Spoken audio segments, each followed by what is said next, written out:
Hey, you kids, get off my lawn. Unless you're mowing it, let's see your mobile phone for initiative. Do as I say. What's up, a frowny face? Go out and play. Just like your parents did. Just like your parents did. As if your parents did.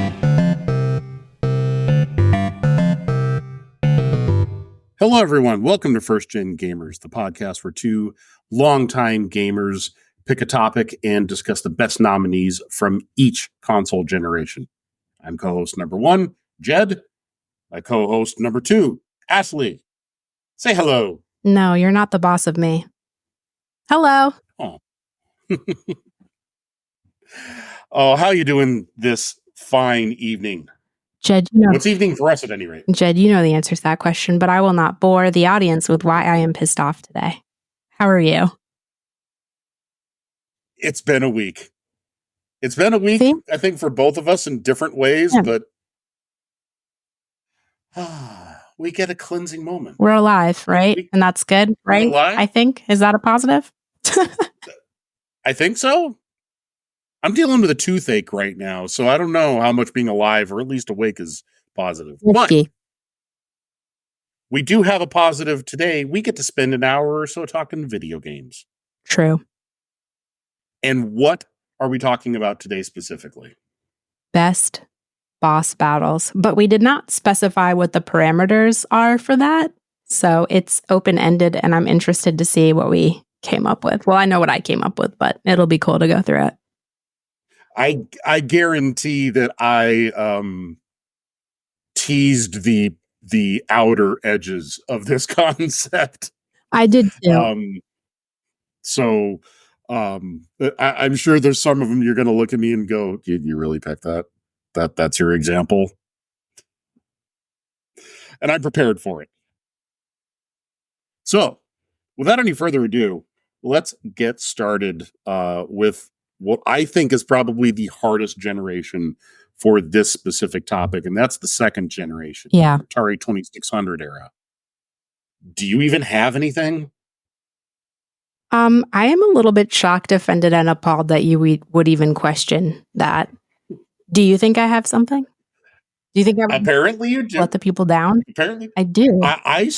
I lived through that generation, and I struggled to find a game that fit the criteria. So I did find something, but I struggled. Imagine if we picked the same one.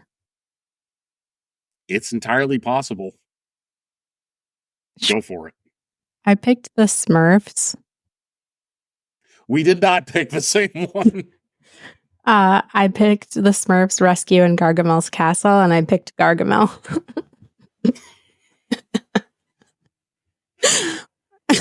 Okay, talk about it. I never played this. I should have played the Smurfs game because I was right at that age, but I don't think I ever did.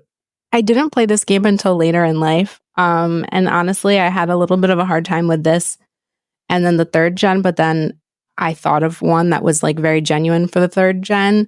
But I don't know. I feel like he's not a hardcore boss, but he's definitely like the final obstacle in the game. He's also like an OG cartoon villain that just makes Smurfs miserable. So I feel like the mechanics are simple, but this game is really, really old. So I feel like when I'm thinking of simple mechanics, I'm also applying like newer consoles to that frame of mind. So I have to kind of put myself in an era when I wasn't even a thought in my parents' brains. They weren't even like old enough to conceive. So I don't know. He's waiting inside his dungeon, and the encounter isn't like really complex, but it's nerve-wracking. As you're going through the whole game, working through levels, and then finally you're at Gargamel's lair. And you just kind of have to avoid him and rescue the Smurfette, but... Poor Smurfette, the only female in the village. Yeah, you know, you got to stop him from capturing and doing whatever he does to the Smurfs. So, yeah, that's what I picked. Wasn't it eating? Isn't that what he wanted to do with the Smurfs? I don't really know. I don't, probably a lot less nefarious than thoughts I have in my brain. considering Gargamel was like, comparatively speaking, the Smurfs were like 3 inches tall and Gargamel was, average man height. He's diddling the Smurfs.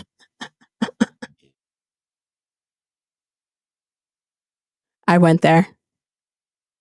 Early in the podcast, too. It's been a fucked up week, all right? Just let me get it out. No problem. It's fine. It's fine. I cannot transition from that. So it's just I'm hard going into my pick for this. And my pick, I don't even know the boss's name. I'm sure it has a name somewhere. But it is the central boss of the game Yar's Revenge. It's a shooter. It's a very basic shooter. It's single screen. There's this. Once you get past the force field, the boss is behind this kind of U-shaped protective area, and each shot, you have 2 guns. Your normal gun shoots away brick by brick, and then you've got to charge up a laser once you have a clear path to shoot him and try and take him out. And it's an iconic shooting game from the Atari 2600 era. Like, it is one of the when there's an Atari compilation that's put out, that's one of the games, alongside stuff like Combat and Adventure, that gets featured, in this collection includes the following: Yar's Revenge, because it's just that iconic of a game. So the boss fight's nothing special. I mean, the entire game is just rebeating that boss over and over and over, but it's fun. I think it's an old school game. Oh, I'm sorry. I thought you were done. Sorry. No, go ahead. I forgot to say ColecoVision for mine. I just realized. ColecoVision. I have not heard of your game. Really? Mm-hmm. Maybe I have, but it's not ringing a bell. I got to go look it up. The original is available on any Atari compilation that you could possibly find. They did on the Atari 50 compilation. They did a remake of it with high def graphics and special effects and everything. It's still the same game, but it's just spit and polished. But yeah, if it's not going to give you deep gameplay, but it's just a fun arcade style repetitive game. Yeah, I don't expect any game from this era to give me deep gameplay with peace and love. I say that with the utmost respect, but Yes. Meant and taken with the utmost respect, because it's that generation. They just, deep gameplay wasn't a thing. So no. But deep gameplay started to be a thing in the next generation, the 3rd generation. What do we have? I picked The Legend of Zelda for NES, and I picked Ganon. So we picked the same game, but we picked different bosses. You bastard. So I have a reason. Well, I have a reason. So defend Ganon. He's the granddaddy of NES bosses, first of all. He's also the epitome of final boss. You've got your sword and maybe like a few items, and you have to figure out his weaknesses while dodging like fireballs, and you're in the dark. And he also has like random invisibility.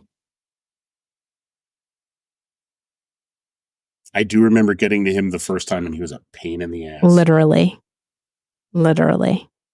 Also, I'm pretty sure that he was in Death Mountain, which is scary. Yes. That area is Death Mountain. You're just like in the dark. He's invisible. You're swinging your sword. He's firing off energy projectiles at you. It's very classic, stressful NES gameplay, I feel like. Like minimal graphics, but maximum difficulty. Best of luck, children. Hope this gives you and your parents a very pricey psychiatrist bill.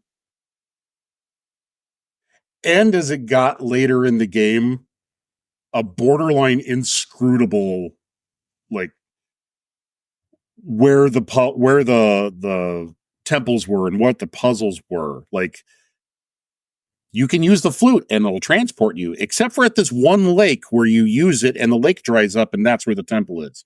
Or the burning of, the candle would burn things, and one of the temples is hidden in a random fucking tree. Yeah. But game gave you no hints. Literally. It was just like, good luck. You'll need it. But when you beat him, you save Princess Zelda. And I wanted to make a note that if I hear one more person that doesn't game tell me that Link is Zelda, I am going to drive my head through a concrete wall. I swear to God. Are there still people that do all that? the fucking time, and it makes me so angry that I cannot even put it into words. I need to go to therapy when I hear that. I'm like, what do you know? We not played years. It makes it very obvious that you're not playing with a princess named Zelda. Thank you. Until the new game. Yes, but Link is not Zelda, is the point I'm trying to drive home. Yes. Fun fact, I met somebody with a Triforce tattoo. I don't know why they got it, but they said that they liked Zelda. This was a long time ago when I worked at GameStop, and they thought that Link was Zelda. And I was like, you have a Triforce tattoo. Seek help. Yes, your face says it all. I guess they got it for no reason. I also met somebody with a Majora's Mask tattoo, which is my favorite Zelda. I've talked about this a lot, and they never played the game and didn't know what it was. I love it. What? I don't know. What? I don't know. But why? Be sad. I mean, I've got 4 tattoos, each one, with the exception of one of them, I should say, because it was my first tattoo, and I was nervous about it. But the rest of them were all tied to things that I love very deeply and have significant meaning to me, which they should, because I had to get my arm stabbed with a needle gun and ink injected to them, and it's not fucking going away. To that end, I have a gravestone that says whatever forever. So I am in the camp of just get tattoos because they're cool. But I agree with your point. Like, get something but it still means something to you. I mean, it's cool. It's, as long as it means something to you, that's fine. But like, why are you going to get a pop culture tattoo of something you don't even have a connection to? I don't know, to fit in. I don't know, to be cool. Do people think gaming is cool? Is gaming cool now? Oh, yeah. That's nice, because I used to get made fun of for it. So I'm glad it's cool now that I don't give a shit. My in-laws will say it's not cool, but they're boomers. So. I did just see, one more thing. I did just see this. I fucking hate Twitter X. I only use it for my podcast, but I saw this chick and it got so much leverage, and she's like, she has a massive following. I don't know like what her significance is. I just know she's like some basic looking blonde chick. She was like, I would never date a man that plays video games because it's such a waste of time. My hobbies are only hobbies that are adding to my life, like going to the gym and I don't know, other stupid shit. And I was like, I have phenomenal ninja-like reflexes and amazing hand-eye coordination thanks to video gaming, by the way. Somebody could like throw something at me or try to hit me and I will block it every time because my reflexes are like, boom. So, all right, I'm done. You can go now. Sorry. It's all right. I was sitting there going, I could go off on a tangent on this, agreeing with you. I won't, because that will really derail things. We'll be here all night for that.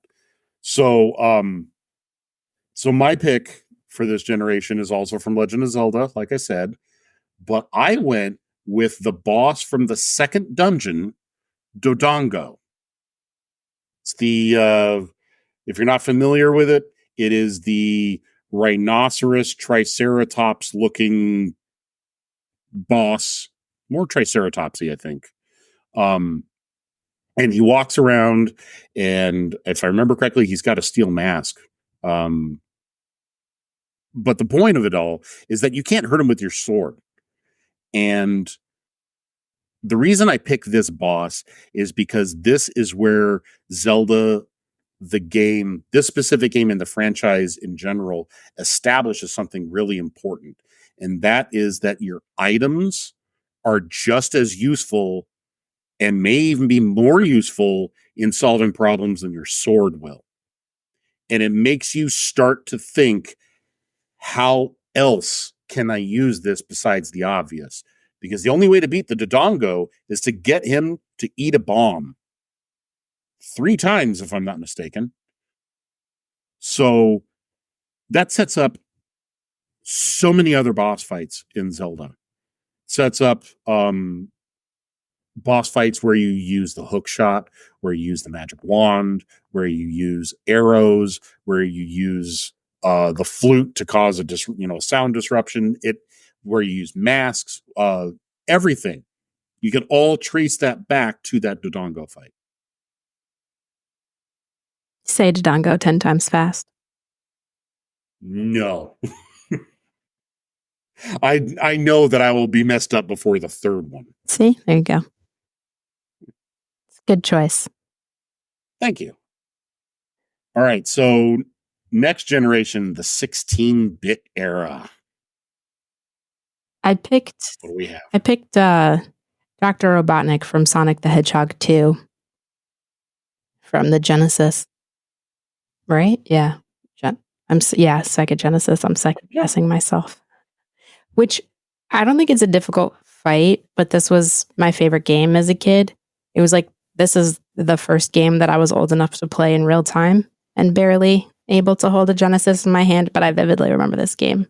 And I feel like this boss fight wasn't difficult, but you've got like the laser beams coming down from the ceilings with these weird little flying platform robots that you can use to jump on and go up and then attack the little laser beam turret thingies. And eventually when you do that, you can just side scroll over to Dr. Robotnik and kill him. It's pretty anticlimactic, but it was a nice part of my childhood, so I picked it. I love the Sonic the Hedgehog games. Those things are classics. So I can't make any attack on picking those. I almost picked one of the Robotnik fights. Probably one of the ones from the first one. I just played that more. But I did not pick Robotnik. I have 2 picks for this generation. I could not decide between them. And one of them is kind of a troll pick, which I will save for second. The first pick, though, is from the game Altered Beast from Sega Genesis. And it is the very first boss. And his name is Aggar. Aggar. He is a weird, massive pile of dead bodies and rotting mud, and he has infinite heads. And he grabs his head and he throws it at you, and then he grows another head and he throws it at you. And then he keeps doing that. As a boss, he's not really. The fight is not really all that amazing, especially if you're fully powered up to the beast level. Why I picked it is because he's fucking huge. He is top to bottom. He fills the screen in height. And that is the first time I ever remember seeing a boss that big.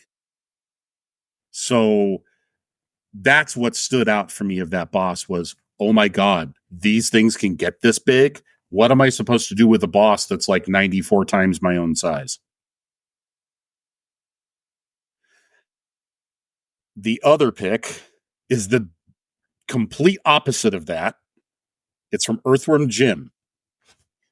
And either one of them, it is Bob the Killer Goldfish. If you could see the reaction Ashley just did, she just put her head down for a minute and put her hand to her forehead like, oh, son of a bitch. The fights with Bob the Killer Goldfish aren't even fights. It's not even fair. The first one, he is sitting. He's a goldfish. He's sitting in a goldfish bowl. And in the first Earthworm Jim, you walk over to him and you're expecting this massive boss fight because this is like the 4th or 5th boss you faced, and you're expecting something amazing, especially with that name. And you walk over to him and you knock his bowl off the table, and that's the end of the level. And in Earthworm Jim 2, after the troll of the first game, you expect this finally a huge fight with Bob, and you walk over and you eat him. And that's it.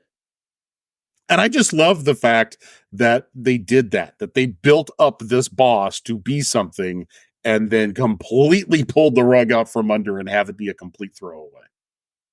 I've been waiting to talk about Agar this whole time. Really? I don't know anything about him, but I have an undergraduate degree in molecular biology, and it made me think of agar plates made out of agar mediums, which are used. I don't care if any of you care. I'm going to talk about it for 2 seconds. So here's your biology lesson. An agar medium is used to grow gram-positive bacteria, and it's made from polysaccharides from certain algae, I think specifically red algae, and I wonder if they got that from that. That's all I wanted to say, but I've been thinking about that since you said the word agar. It really could be, because the character itself is kind of he is reddish. He's kind of a dirty red. It's made from polysaccharides, mainly red algae. So as soon as you said that, I was like, I feel like this is a thing, and I'm gonna shameless biology plug. I've been like waiting patiently, ready to unmute and say, I wonder if it's from agar medium, and that's all I have to say. That's all right.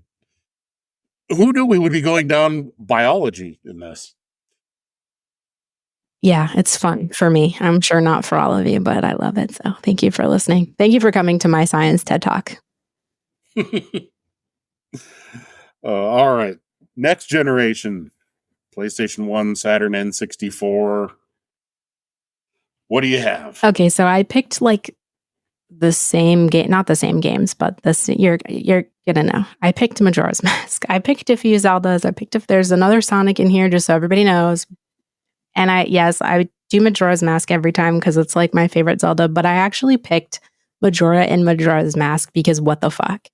Majora, the boss fight, is like a fever dream wrapped up in like disturbing visuals if you were tripping on acid. There's like bizarre transformations, eerie vibes, and also 3 distinct phases. You've got Majora's Mask, I think Majora's Incarnation, and then Majora's Wrath. First of all, when Majora sprouts legs, that is like my sleep paralysis demon come to fruition. It is fucking terrifying and awesome at the same time. This game for so many reasons scarred me as a kid, but I love it.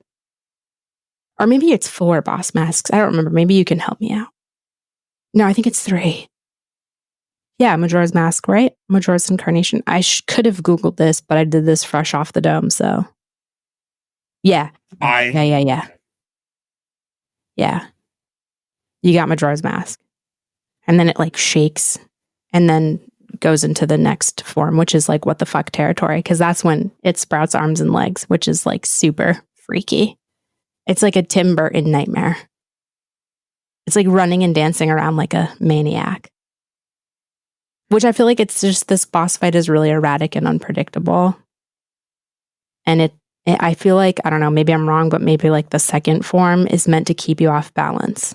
There's energy balls, energy orbs that get hurled at you. But I feel like it's just like a super unpredictable phase. And then you have Majora's Wrath, which is like full nightmare mode. Are you Googling it? Am I right? You can tell me if I'm wrong. I won't be upset because I haven't played this game in a while. But I'm pretty sure I'm right. Oh, you're not Googling it. I'm sorry. I thought I saw you type it. I see, now I have to Google. I've been like 90. I probably should have fact checked it, but I'm pretty sure I'm right. I was confident enough in myself. But anyway, then you've got Majora's Wrath, which is like a tall, straight up freak. And this is where it gets like really, really creepy. Because you've got like, this is the most aggressive form. You can't like the attack patterns. You've got like lunges, whips, and charging strikes. And it's like super. Sorry, my crackhead neighbor that has a pocket bike keeps doing like circles in the road. So if you're hearing that through my audio, you can come fight my crackhead neighbor. I believe there are 3 incarnations. Yeah, cool. Majora's Mask, Majora's Incarnation, and Majora's Wrath. Yeah, that's what I said. I was right. Anyway, yeah, it goes from like mask to creepy to straight up chaos and then like nightmare fuel. So I don't know. I like it. And I also think that Majora is one of the most unique villains in Zelda. But again, this is just my opinion. It doesn't mean it's right. don't know. Well, that's what this whole show is, though. It is opinion. And I feel like compared to Ganon, who's like power and domination, and I want to fuck everybody up. Like, what is Majora's purpose? I feel like Majora's purpose is unknown and it's strictly chaos. And I feel like that's what makes Majora so spooky. Right? Right? Just I can see that. I absolutely can see that. And a villain like that, I think, is more scary than just an overt tyrant, murderous tyrant. Pure chaos is terrifying. And I have one final line that I wrote that sums up how I feel about this game. Majora's Mask is the game that gave us an apocalyptic moon with a horrifying face. And I feel like that's why this game is so fucking badass. Your turn. Sorry. I went on for a little bit. No, that's all right. It's all right. I had a hard time picking on this generation. I didn't want to pick 2 again. So I did. And I didn't want to pick a bunch of bosses from the same game series because I legitimately could. No, I mean, it's perfectly fine if we do, but are you I could have right now? No, I'm making an excuse for myself for why I didn't. I will fight you. Because I could have picked a Metal Gear boss from every generation from here forward. And I didn't want to do that because it felt I wanted to have more variety. That being said, Metal Gear will pop up at least once, and there's another game that will pop up twice. So I almost went with the Metal Gear Rex for this generation because that first time when you're playing Metal Gear Solid and you see Metal Gear Rex, the first time you see a Metal Gear in 3D, it just hammers home the scope of how fucking big that thing is. And you're just this guy with a bazooka and a gun. And you're like, oh God, how am I going to beat a goddamn mech? But I didn't pick that. I picked another boss from another game. I picked Richter Belmont from Castlevania Symphony of the Night. One of my all-time favorite games. I think I've beaten this game probably about... I beat it like every 2 years or so. I replay it and beat it again. But I picked Richter Belmont because of what the 2 different ways that you can beat Richter Belmont and how it affects the game. So if you don't know, you're not playing as Richter Belmont. You're playing as the son of Dracula, Alucard. And Alucard wants to make sure that his dad doesn't come back. And Richter Belmont has been hypnotized to try and bring him back. And if you just go into the final boss fight with Richter and you kick his ass, you stop Dracula. That's fine and dandy. But Richter's not the real big bad. He's being controlled by someone else. And during the boss fight, you notice there's this glowing orb that's floating like at his 9 or his 10 o'clock, just like right behind him. If you destroy the orb instead of him, it breaks the spell and it unleashes the true big bad, which you don't get to fight then, because the whole game, then you unlock the second half of the game, the castle flips upside down, and now you got to go chase the real big bad. So the whole Richter Belmont fight I love because it's a trick. And you can play it either way and have a completely different and completely valid experience. That's really cool. Actually, that wasn't sarcasm. It sounded sarcastic, but it was legitimate. And I'm a sucker for that game. Like I said, it is one of my it is a desert island game for me, like probably top 5. So I'm a little partial to it. Yeah, I'm partial to my top 5s too, so I get it. But we didn't set parameters, although I did feel like you were slightly hating on me for repeating, and I have multiple repeats in this, and that's fine because I picked games that make me happy. So I do have a game franchise that will be repeated, so I'm guilty of sin. Maybe 4. I'm 3, 4. I don't know, and I don't care. Take that. Well, Well, let's get to the next generation then and see what you have. It's the debut of Xbox, the end of Sega, PlayStation 2, and Nintendo's purple lunchbox. Okay, I have 3 for this one. So the first one isn't really a boss fight, and so I won't talk about it long. But the reason why I picked it is because it's from Hitman Contract on the PlayStation 2, and I watched my stepdad play this game. I used to love that when I was a kid. And there is no other cutscene / interaction in a game that has ever stuck with me for so long. How old was I when this game came out? What was this? Like probably like 1990, late 90s, right? PlayStation 2, GameCube. Early 2000s, so I was like barely 10. Okay. And I remember this scene and this whole everything that happens vividly. In fact, when I was going through this last week, I texted my stepdad and I was like, do you remember when you were playing Hitman Contracts and you got to this level? And he was like, oh my God, yes. So it's the level is the Meat King's party, and you're like at some weird S&M party in like I don't know, like a giant butcher meat locker thing. And again, it's not really a boss. There's different ways you can play Hitman. I am very much like my stepdad. We are not stealth. We tend to get very seen very quickly and kind of just run and gun like just complete crazy people. So you're walking in and you hear this song that's like, it's a legit song that's like, put your head on my shoulder. And you walk into this room and a girl is hanging dead upside down, wrapped in like cellophane. And there's a fucking shrine on the back wall that says like bitch written in her blood with all of her photos. Oh my God, I just got the chills. It stuck with me. And then this like butcher, like naked with an apron comes running in, but you can sneak by him. It's like burned into my brain. It was so creepy, but like in the best way. So it's not really a boss, but it is an interaction that you can avoid or you have to fight him. Then I have 2 more. I'm so sorry. I had to pick multiples. Sonic Adventure is one of my favorite games. I loved it on the Dreamcast. I loved it on the memory cards when you go to the Chow Gardens. Chow? I don't remember what it's called. It's been so long. You can see them on the memory card. I feel like the Dreamcast was way ahead of its time, and it's like so underrated. Absolutely. But I loved this game because it was like an open world Sonic, and you could go into like these different buildings. I remember there's like a deli, and you can pick up for no reason. Like there's like a deli man. I don't know if it's like made out of wood or something. You pick them up and like move them around. I just loved it. I loved the Chow Gardens. I loved everything about it. But the boss in this is Chaos, and there's like several different phases. I think you had like Chaos 0, Chaos 6, Perfect Chaos, and I love those fights. He almost looked like he was like see-through liquid.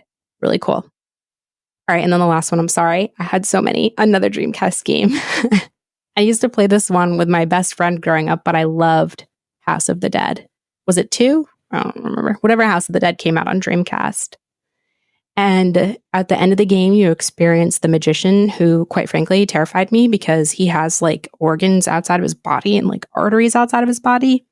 But the best part about this is you have to fight all of the previous bosses, beginning with Carl, who had like a stupid flying minion who'd be like, let's go, Carl. So fucking annoying. Then you had the swamp monster dude, then the magician. Anyway, all of the bosses all at one time. Anyway, I just went on for so long, but many fond memories from this generation of gaming, clearly. Sorry. No. That's what this is all about. We're supposed to be celebrating our memories. So I only have one pick from this generation, and this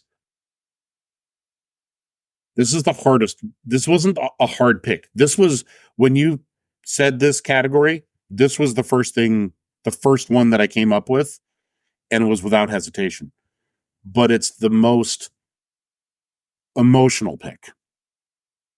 And that is the boss. Literally, the name is the boss from Metal Gear Solid 3. The final boss. If you've played it, you know why. If you haven't, I cannot even begin to sum up the story of Metal Gear Solid 3 because no Metal Gear Solid can be summed up. But roughly, the boss was an American agent, a secret agent, and she, in a Black Ops mission, she defected to Russia. This was during the Cold War. She did so with the United States permission in order to infiltrate a sleeper cell of terrorists to blah, blah, blah, blah, blah.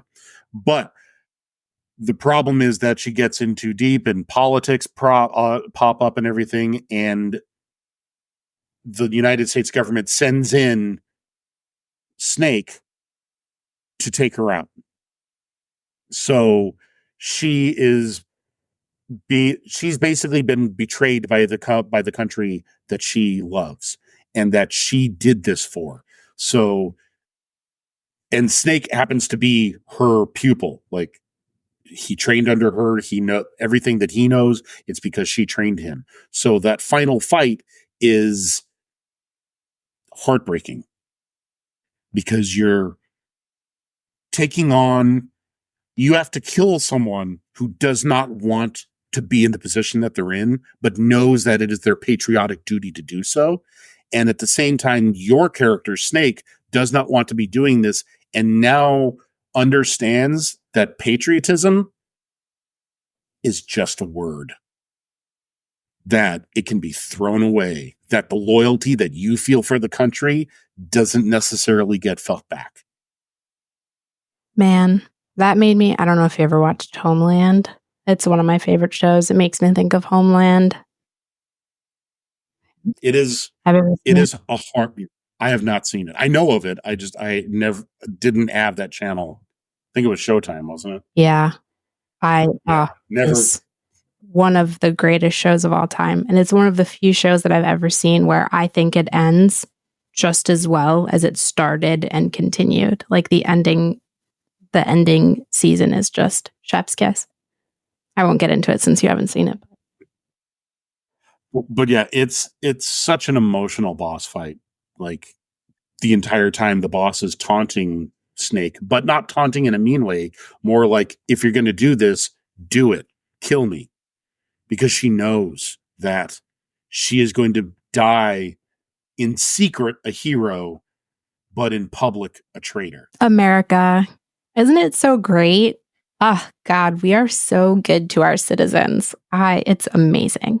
I'm grateful, obviously, I could be in worse places, but you know what I mean.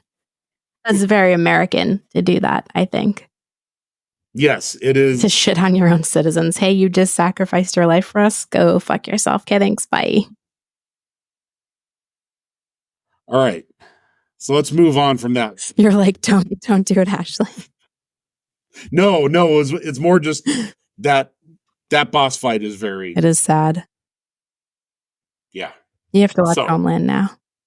It reminds me of a controversial character who made mistakes, but then ended up putting his life on the line many times and subsequently dying for his country because he felt really bad. I don't know, it just makes me sad. This character makes me sad.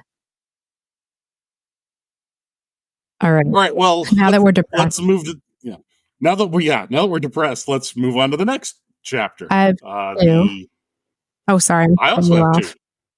No, go ahead. We're on the next generation. So yes, what do you have? 360 and Wii. What if I picked like somebody from Wii Bowling, by the way? Who was that guy that always won in Wii Sports? I should have picked him. Like the NPC that always beats you in Wii Sports.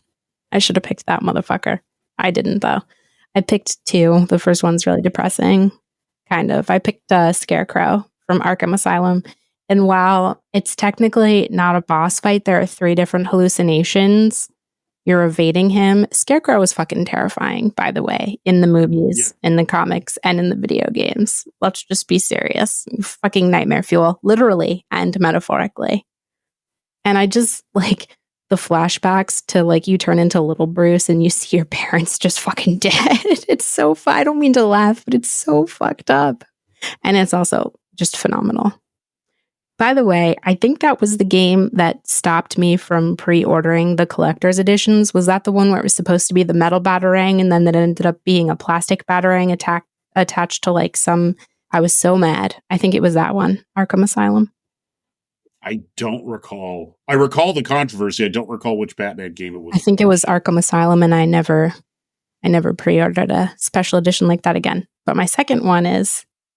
And I talk about Borderlands twice. I'm sorry, shocker. Badassosaurus from Borderlands 2 because it's in DLC, Torg's Campaign of Carnage, but Torg is hilarious. Torg is like a really patriotic, like 80s kind of character where he's like, air guitar, and he's always like setting off fireworks and like America. He's hilarious. And so in Torg's campaign of Carnage, which is impossible, you're competing in a bunch of insane, over the top, like gladiator kind of battles, and it's really difficult. And then you have Badassosaurus, which like ricochets bullets. It's like a mech dinosaur kind of like tank kind of thing. I can't explain it. It's awesome.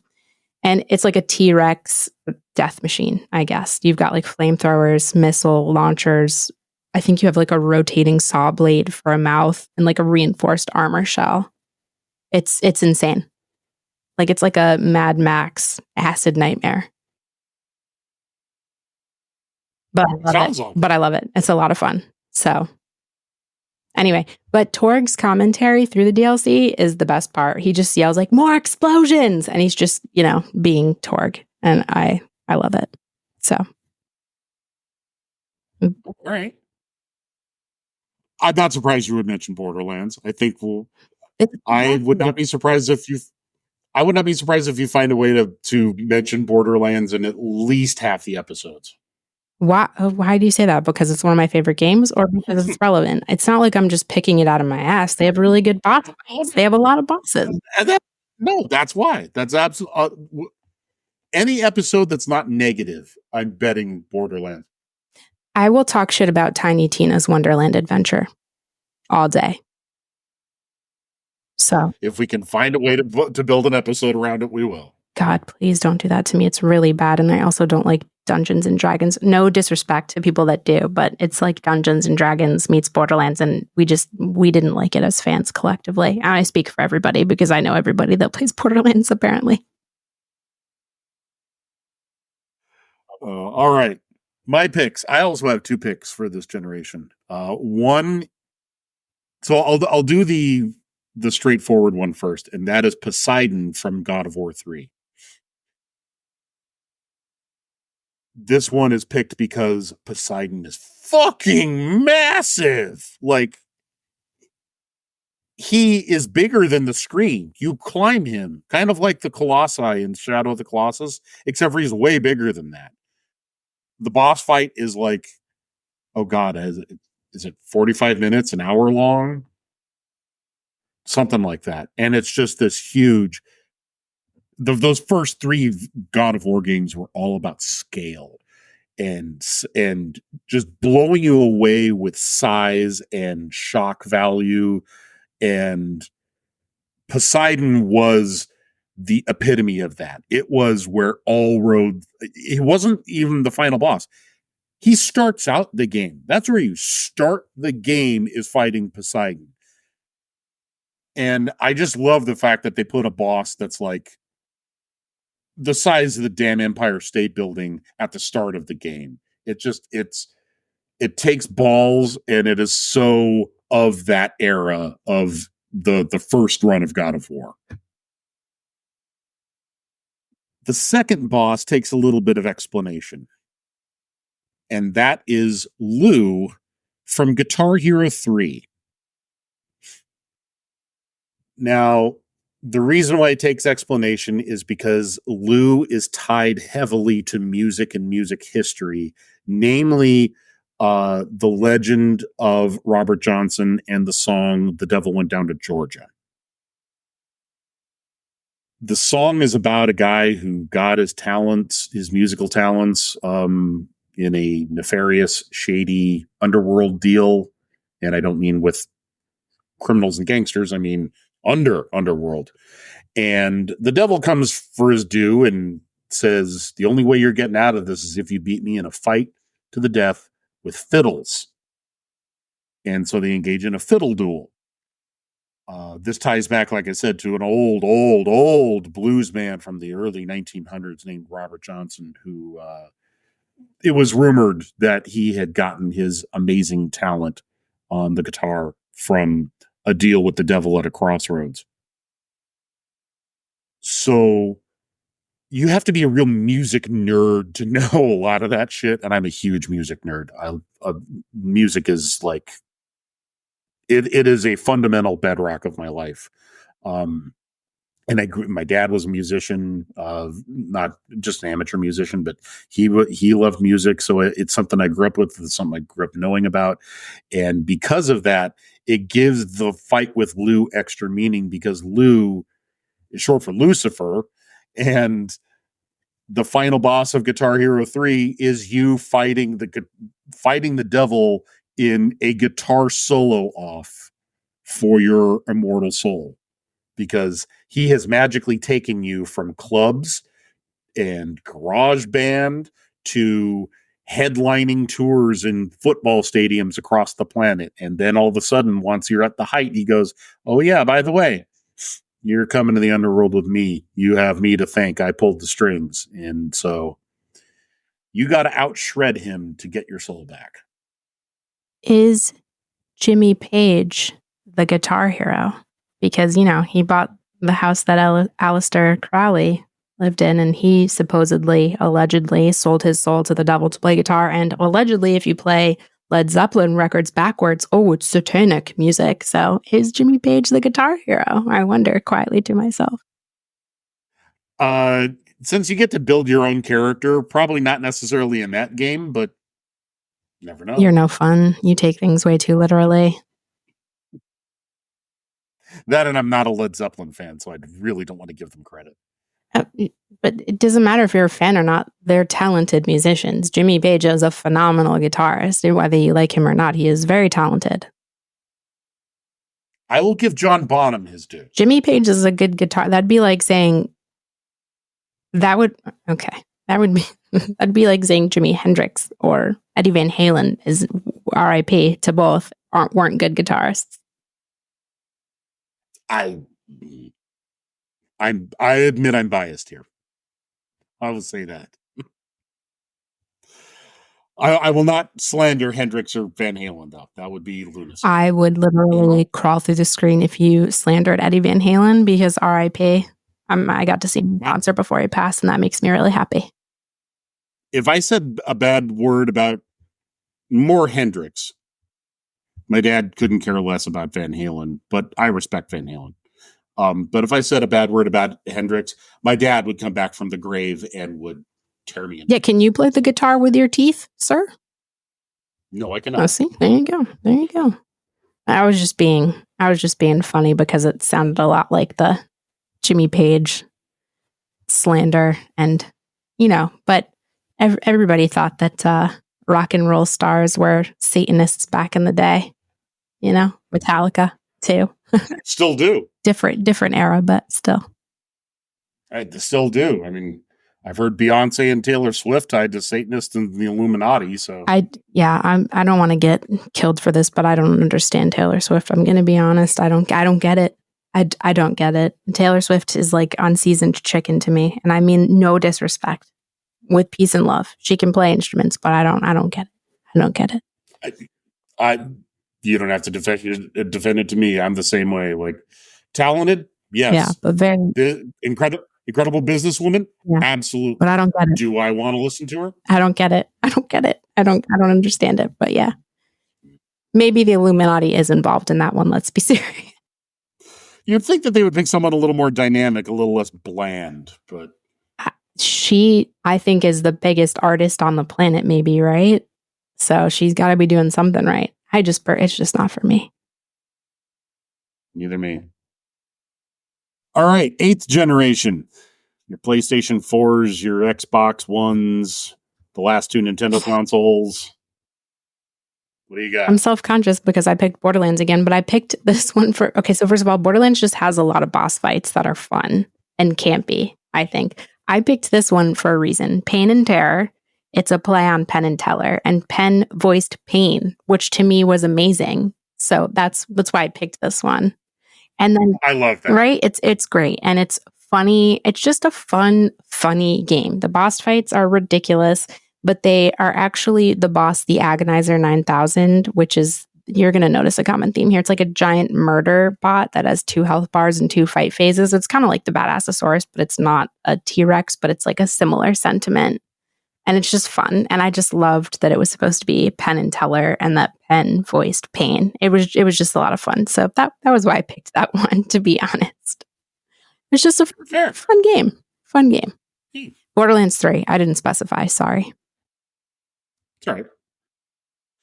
I picked the Goliath from Near. I never know how to pronounce it. Automata? I don't think I don't know which I gotta Google it. one. I've heard it pronounced both ways. I'm going to say Near Automata. Anyway, Near Automata is the wildest fucking game. It is so damn bizarre. Like there's 26 different endings. You beat the game and then you replay it as a second character. Then you beat the game again and you replay it as a third character. And then there's the whole thing about the credits, which I'm not even going to go into because it's not relevant. But you start off the game like Niers are these cyborg assassin things that are protecting the Earth and trying to clean it up. So that way the humans can come back from the moon, I think. And you start in the boss fight, and it is a multi-level fight. And it is not only does it have multiple phases, the phases are different because you start off playing as a shmup like Gradius or R-Type or Ikaruga. So you're flying as a ship and you are shooting at other ships, and it's a top down and it's a bullet hell shooter. Yeah, I mean, it is just balls to the wall, and you're flying through the Goliath. Like, so you are going through him.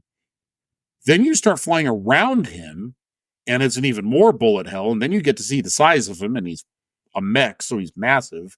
And then you land on him, and you start physically melee fighting him at certain points to try and weaken him. So there's all these phases to him and all these different perspectives. And it just sets you up for the rest of the game and how the game is just constantly throwing new ideas and carnage at you. And you will never, there is never a moment in Nier Automata where you will feel settled. You will always feel like you're on the back foot, and it starts with Goliath. I've never heard of that game. I had to look it up. It is incredible. It is bizarre though. Like I highly recommend it, but it's got its own. It's one of those games where it's got a style that you either vibe with or you don't. There is no in between. Yeah, I'm not gonna lie. I didn't look at it for too much, and I'm not saying this like as an insult. It looked kind of anime-ish, which is not my vibe. That doesn't mean that it's not great. I just like games that have like that style. Although, what was that one that was like very watercolory that came out for the 360? Do you know what I'm talking about? It was like a very beautiful game. Shit, you know what I'm talking about? I think it won awards. Yeah, maybe. Kami? Yeah, but did that come out on the 360 as well? I don't recall. I think that might be. I don't think so. And I did play like Bayonetta, but I tend to mechanical keyboard. No, I played Okami. I would say Nier is similar to Bayonetta in terms of gameplay style. Definitely not looks. It does look more anime. But if you could look past the art style and just for the storyline, the sheer absolute bonkers David Lynchian storyline. Wait, that's my favorite director of all time. So now I'm interested. It's like I said, it starts, you play the game 3 times. You play it with one character, and there's 2 main characters. One of them, his name is 2B, as in 2 and the letter B, and then I can't remember the other one, G9, something like that. You play as one of them, and it's the female, and then you play as the male, and then there's a third character that you encounter at some point in the middle of the game, and then the third playthrough is through them. And there's different endings depending on different things that you do at certain points. You can end the game prematurely at certain points and get a different ending. It's wild. It is absolutely bizarre. Yeah, it sounds really cool. All right, last one, the current generation. Yeah. I picked the Abomination. The Abomination from Back for Blood because it pissed me off a lot.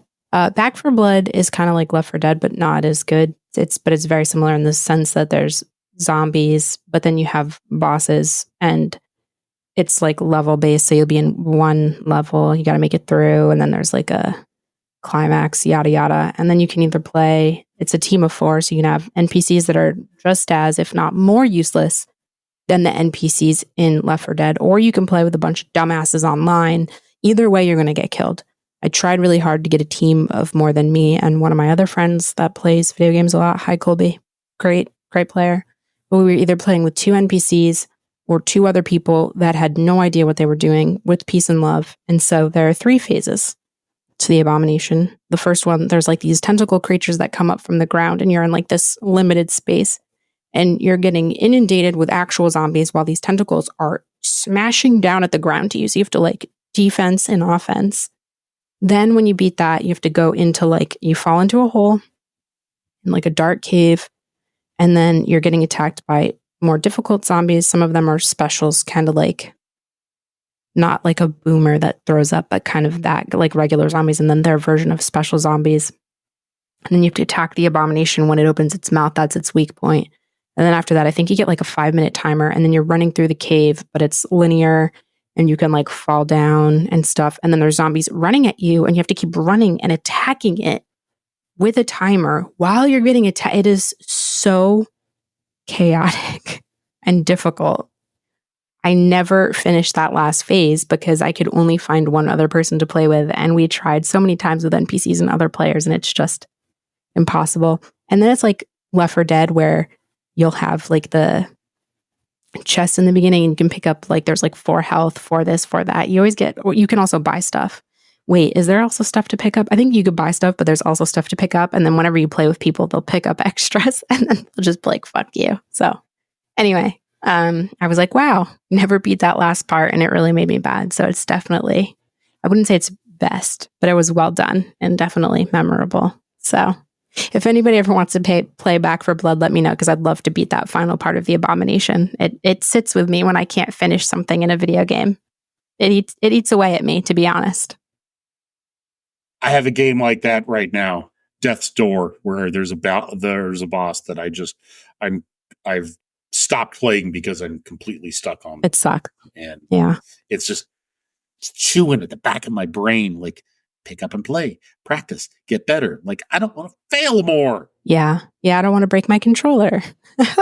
Yeah, these things are expensive. So my pick is Thor from God of War Ragnarok. There's my repeat. The Thor battle is just this knockdown, drag out, ass kicking fight between the former God of War from one mythology and then the God of Thunder from another mythology. Except for the fact that this Thor isn't the Chris Hemsworth cut from a block of marble, handsome, so handsome he could stop traffic kind of Thor. This Thor is fat, and he's an alcoholic, and he's already drunk when the fight starts, and he's pretty much sick of living and sick of everything. And so he kind of enters this fight like without a care in the world and almost approaching it like a game. So you're fighting, and like I said, it's a total knockdown, heavyweight pugilist fight. And there is a scripted event at some point that the game doesn't even tell you about. You get to the midway point of the fight, and Thor beats Kratos, and it flashes to the game over screen, like it's going to reset to the last checkpoint. And it even brings up, how in modern games now, when you die and it's going to reset you back to the next checkpoint, it will sometimes flash like hints. It'll be like, to do this, and it'll have like a scrolling bar of hints at the bottom. It does that. It fully commits to this being a checkpoint reset. And then all of a sudden Thor goes, oh no, you're not getting away that easy. And it cuts back to it. And he uses Mjolnir, he electrifies it and uses it as a defibrillator to wake Kratos back up to continue the fight because he just wants to fight some more. It's just a midway boss. It's not like the end of the fight, the end of the game or anything, but it is just such a fun fight because there's, for once in a God of War game that doesn't feel like the stakes are life and death. It just feels like you're an asshole that's in my way. And Thor's attitude is, yeah, I'm an asshole and I'm going to be an even bigger asshole for as long as I can.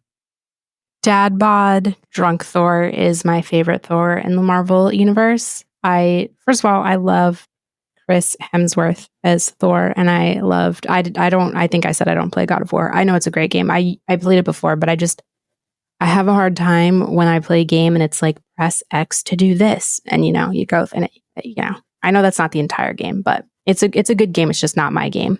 But I love that Thor is in it, and I love that it's chunky dad bod Thor, also from Marvel Universe. He was just great.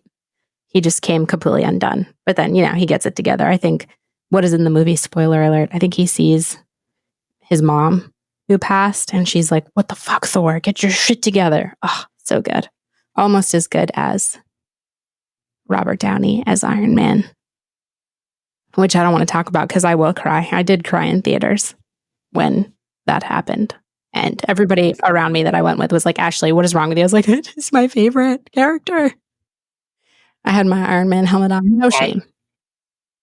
We saw that with my in-laws and my kids all together. Not a single one of us left that theater with dry eyes. I cried so much and I don't care. But on a lighter note, I do love me some beer happy Thor.